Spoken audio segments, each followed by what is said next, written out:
공감은 언제나 우리와 함께 있어 왔다.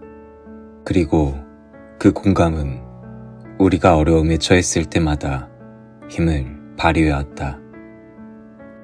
아무리 힘든 상황이어도 우리 사회가 살만한 곳이라고 말할 수 있는 이유는 바로 이 공감의 힘 때문이다. 그러나 우리가 쉽게 공감을 말해오기는 했지만 정작 그 공감이 무엇인지, 어디서 오는지, 어떻게 작용하는지, 나한테도 그 공감이 있는 것인지 등에 대해서는 별로 깊이 있게 돌아보지는 않았다. 그래서 공감을 조금 깊숙하게 들여다보고자 한다. 공감은 느낌이다. 정서적 공감을 말한다. 공감은 생각이다. 인지적 공감을 말한다. 공감은 행동이다. 실천적 공감을 말한다. 공감은 책임이다. 사회적 공감을 말한다. 즉, 공감은 느낌이자 생각이며 행동이고 책임이다. 단순히 느끼고 생각하는 데 그치지 않고 행동으로 옮긴다는 것은 상대방과 소통한다는 뜻이다. 그리고 그 소통은 사회적 책임으로 진화한다. 공감적 느낌과 생각의 행동으로 옮겨가는 것은 바로 이 책임의식이 우리의 의식 저변에 깔려있기 때문이다.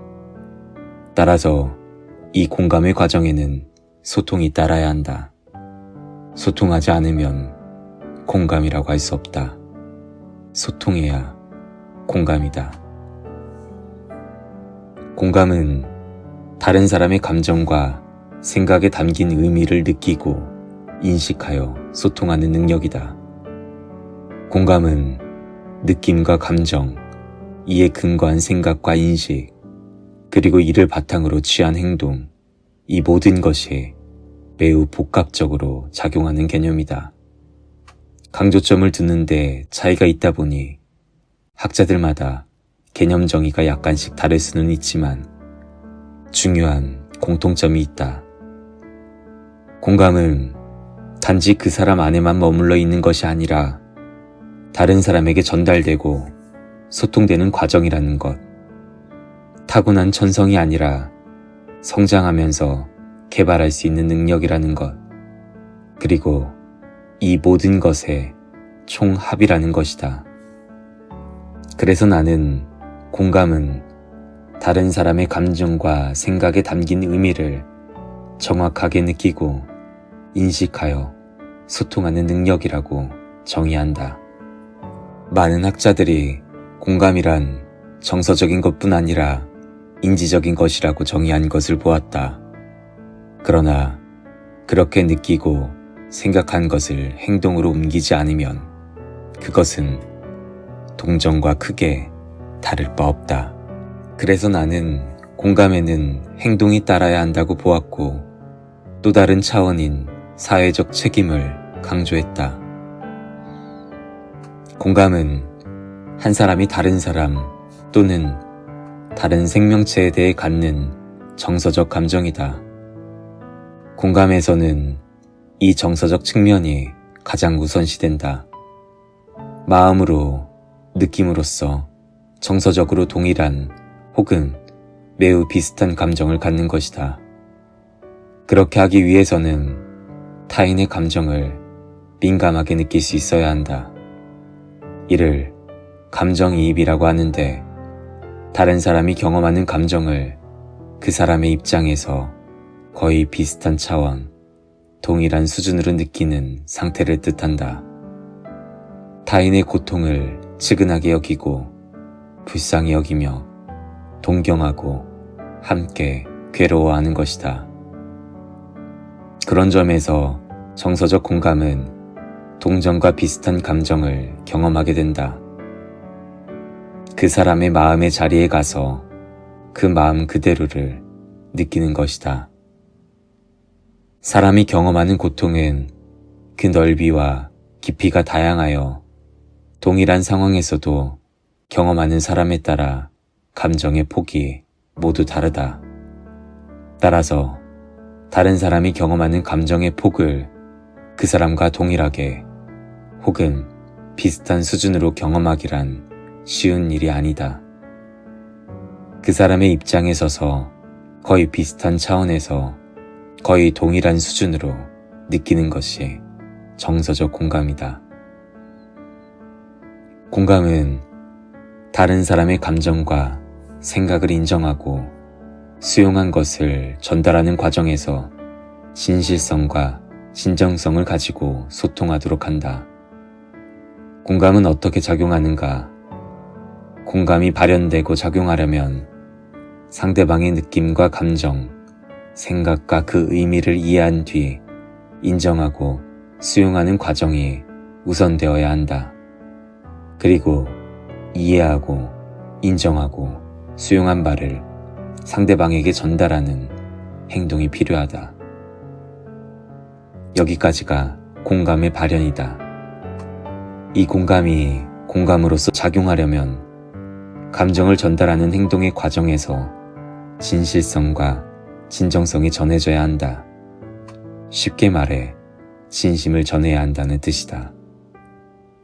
앞서 공감은 상대방의 감정을 공개적으로 수용하고 인정하고 전달하는 능력이라고 했다. 공감의 능력은 타인을 이해하는 능력을 전제로 한다. 그리고 이는 자기 자신을 받아들이는 능력에 기초한다. 그런데 그 자신을 받아들이는 능력은 잘난 점만을 받아들이지 않고 부족하고 취약한 점까지도 받아들여야 함을 의미한다. 공감하고 있음을 느끼게 되면 상대방과 동질성을 나누고 거기에 기초해 신뢰를 가지게 되며 경계가 풀리면서 자신을 자연스럽게 더 노출하게 된다. 자기를 평가하지 않게 되고 두려움이 없어지며 부정적인 비판을 하지 않게 된다. 불필요한 자기 방어를 하지 않음에 진실한 의사소통이 가능해진다. 우리의 균형 감각을 유지하기 위해서는 가장 먼저 자기 자신을 정확하게 인지해야 한다. 그 다음으로 상대방으로부터 심리적인 거리를 두고 자기 자신을 유지할 필요가 있다. 마지막 단계에서는 그 심리적 거리의 공간 안에서 자기 자신의 감정과 반응을 통제한다. 이를 위해서는 상당한 훈련이 필요할 것임이 분명하다. 배우들은 자신이 맡은 배역을 정확하게 배우라는 취지에서 배우라는 이름이 붙었다는 말이 있을 정도로 역할을 맡으면 자기 자신이 실제 그 배역이 되는 수준까지 철저하게 공부한다. 그렇게 공부한 뒤 그 배역이 갖고 있는 감정을 자기 자신의 감정으로 만들어 완벽하게 감정이입하고 몰입하여 연기를 한다. 배역의 상황에 감정이입이 정밀하게 잘 될 때 우리는 연기를 잘한다 하고 감정이입을 잘 해내는 배우를 가리켜 명배우라고 한다. 공감을 잘하기 위해서는 기본적으로 잘 들어야 한다. 상대방이 하는 말을 열심히 들어야 그 사람이 어떤 마음과 어떤 생각으로 그런 말을 하는지 알 수 있다. 잘 듣는다는 것은 소리내어 하는 말뿐만 아니라 무언의 말도 잘 들어야 함을 의미한다. 상대방이 보여주는 자세, 태도, 행동 등을 읽어내어 상대가 무언의 말로 표현하는 것도 잘 들어야 한다는 뜻이다. 온 마음을 다하여 잘 듣고 잘 관찰하면 그 사람이 지금 어떤 느낌과 감정과 경험을 하고 있는지 알 수 있다. 공감은 상대방에게 큰 힘을 준다. 이런 공감 능력이 나에게도 있는지 궁금해진다. 그렇다. 나에게도 분명히 공감 능력이 있다. 공감 능력은 누구에게나 있다. 내 마음 속에, 내 생각 속에 공감은 자리하고 있다. 다만 나에게 공감 능력이 있는지 별로 생각해보지도 않았거나 공감 능력을 자주 발휘하지 않았다면 나에게도 공감 능력이 있다고 자신있게 말하기가 어려울 뿐이다. 사람들 중에는 유난히 공감 능력이 발달한 사람이 있고 그렇지 못한 사람이 있다. 또한 유난히 공감 능력을 잘 발휘하는 삶을 사는 사람이 있고 그렇지 않은 사람이 있다. 동일한 상황에서도 어떤 사람은 유난히 공감한다, 공감된다 라는 말을 많이 하는 반면 어떤 사람은 공감된다는 말을 전혀 하지 않는다. 공감하지 못하는 사람을 이해하지 못하겠다는 반응, 공감하는 사람을 이해하지 못하겠다는 반응이 엇갈린다. 앞서 공감은 누구나 태어날 때부터 갖고 태어나는 본능 같은 것이지만 무뎌지거나 어설퍼지지 않도록 노력하고 개발해야 되는 능력이라고 했다. 내가 공감을 잘하는 사람이라면 그 공감 능력이 어떤 차원의 공감 능력이며 얼마나 강력한지 알아보고 싶어진다.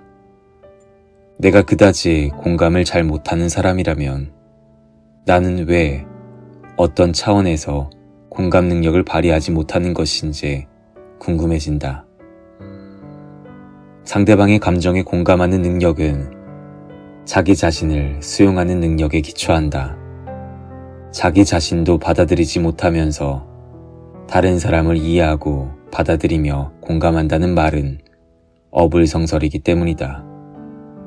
자기 자신을 수용하지 않으면 상대방이 자신의 취약점을 건드리는 말을 했을 때 평정심을 잃고 객관성을 상실한 채 자신을 공격한다고 생각하여 방어적인 태도를 취할 것이다.